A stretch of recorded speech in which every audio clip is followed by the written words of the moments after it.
آپ دیکھیں کہ اللہ تعالیٰ نے دعوت جہاد کو یہ ہمارے زمانے میں، اور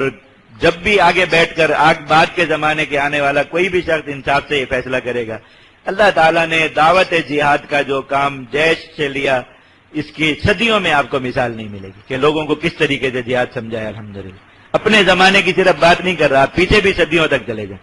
آپ کو کہیں بھی یہ چیز نہیں ملے گی۔ قرآن مجید کی آیات جہاد کو اس طریقے سے امت کے سامنے کھول کے رکھ دینا۔ ہمیں درس نظامی پڑھتے ہوئے 3 بار قرآن مجید کا ترجمہ پڑھ جاتے ہیں، تفسیر پڑھ جاتے ہیں۔ کسی کو پتا تھا کہ قرآن مجید میں جہاد کی اتنی آیات ہیں؟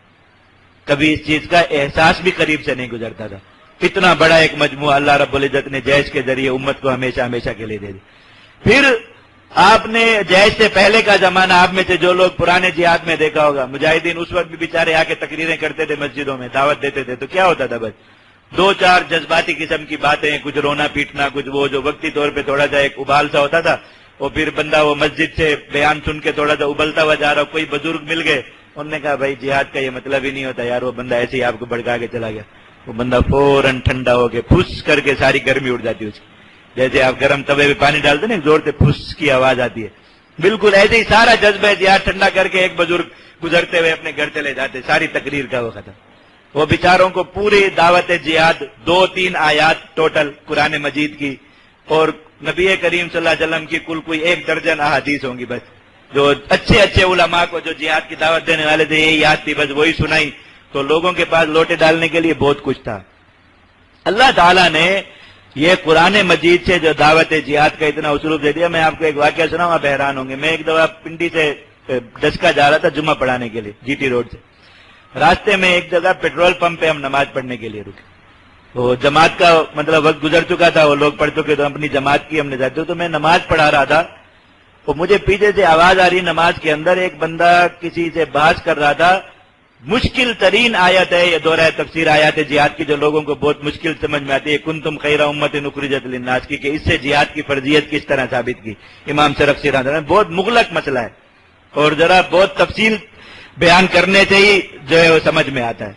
اتنے بہترین انداز میں کوئی بندہ دوسرے کو وہ سوال کر رہا تھا، اور وہ اس کو جواب میں اس سے کر رہا ہو کہ نہیں اس آیت سے جہاد کی فرضیت ثابت ہو رہی، وہ کر رہا۔ اب مجھے نماز میں ہی، اب ذہن پورا اس طرف نماز میں، تو میں یہ سوچ رہا تھا کہ شاید کوئی طالب علم ہوگا یا کوئی عالم دین ہوگا یا کوئی ایسا شخص ہوگا جو مطلب کوئی اہل علم ہے جو اس کو یہ بات سمجھا رہے۔